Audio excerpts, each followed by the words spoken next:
Haunted swimming pool. Thomas अपने बेटे के जन्म होने के बाद पूरे परिवार समेत गांव से आकर शहर में बस गया था।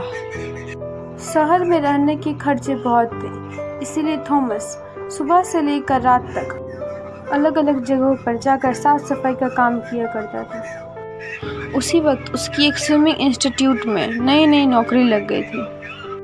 काम ज़्यादा नहीं था। रात के 9-10 बजे की कोचिंग के बाद अगली सुबह के 4 से 6 की कोचिंग के लिए साफ़ सफाई करना था स्विमिंग पूल का।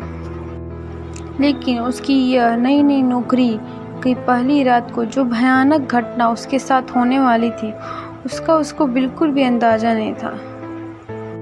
वो इंस्टीट्यूट अमेरिका के बेस्ट स्विमिंग इंस्टीट्यूट में से एक था। उस स्विमिंग इंस्टीट्यूट में कई सारे स्विमिंग पूल थे, जिसमें से पूल नंबर 7 की ड्यूटी थॉमस की थी।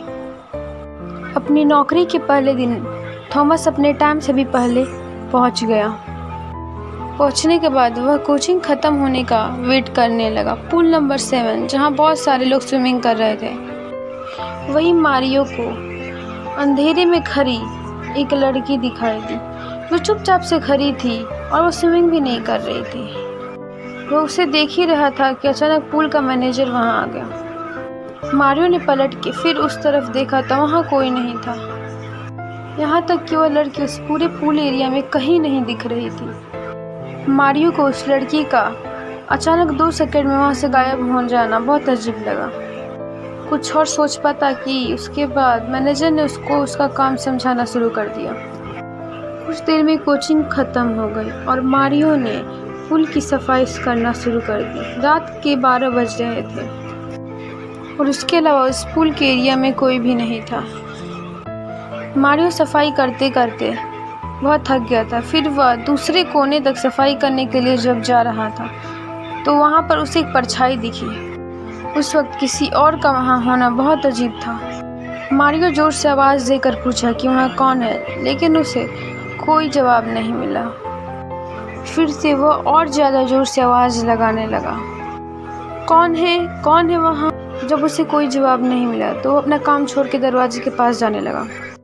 जैसे ही वह दरवाजे के पास पहुँचा तो उसे वही लड़की दिखाई दी जिसको उसने कुछ देर पहले स्विमिंग पूल के पास देखा। वह लड़की दरवाजे के पीछे से निकलकर बाहर की तरफ भागी। फिर थॉमस भी उसका पीछा करने लगा। फिर वह लड़की अचानक से गायब हो गई और जब थॉमस ने सिक्योरिटी गार्ड को देखा तो वो तो अपनी नींद में धुन था। फिर थॉमस उस सिक्योरिटी गार्ड के पास गया और उसे नींद से जगा के उसको उस लड़की के बारे में बताने लगा। फिर सिक्योरिटी गार्ड हड़बड़ी में उठा और दोनों मिलकर उस लड़की को पूरे स्विमिंग पूल में ढूंढने लगे, पर वो कहीं नहीं मिली। ढूंढते ढूंढते रात के 1 बज गए थे और बस 2 ही घंटे में सुबह वाले बैच के स्टूडेंट्स आना शुरू कर देते हैं। फिर वह सब कुछ छोड़ के फटाफट स्विमिंग पूल को साफ करने के लिए चला गया।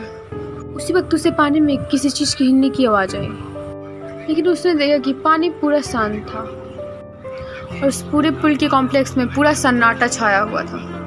वो उस आवाज़ को किसी कीड़े की हरकत समझकर अपना काम करने लगा।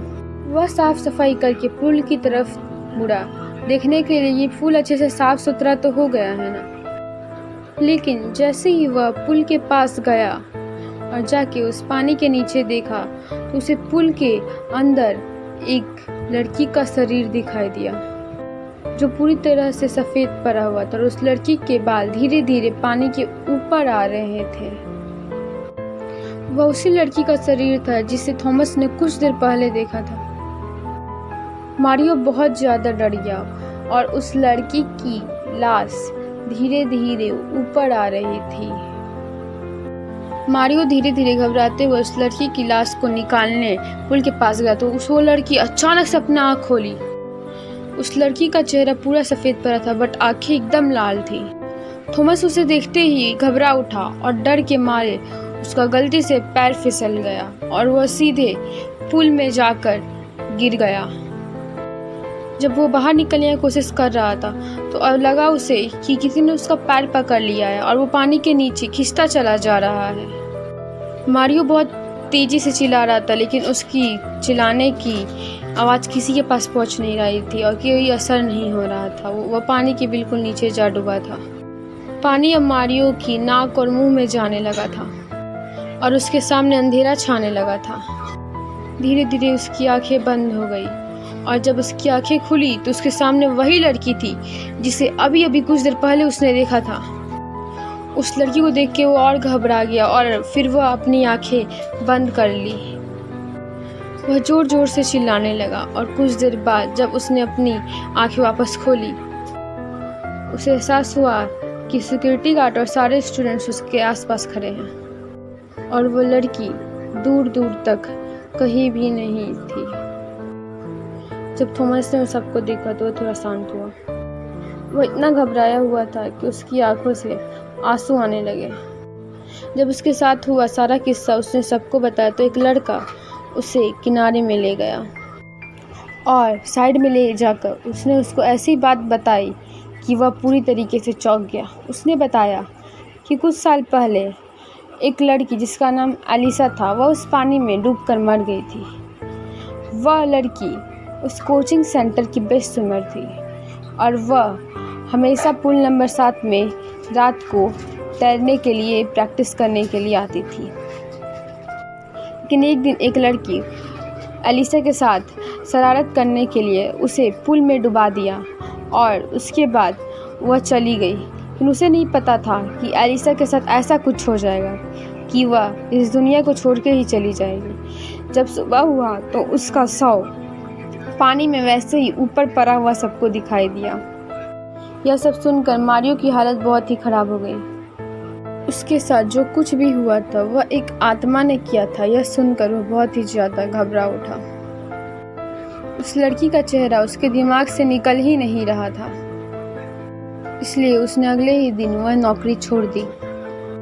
उसने नौकरी छोड़ दी लेकिन उस रात का सपना आज भी उसे सताता है और वह अभी तक पानी से बहुत डरता है और वह रात जब भी अभी भी वो याद करता है तो वो सो नहीं पाता और शायद एलिसा की आत्मा आज भी उस स्विमिंग पूल में आती है।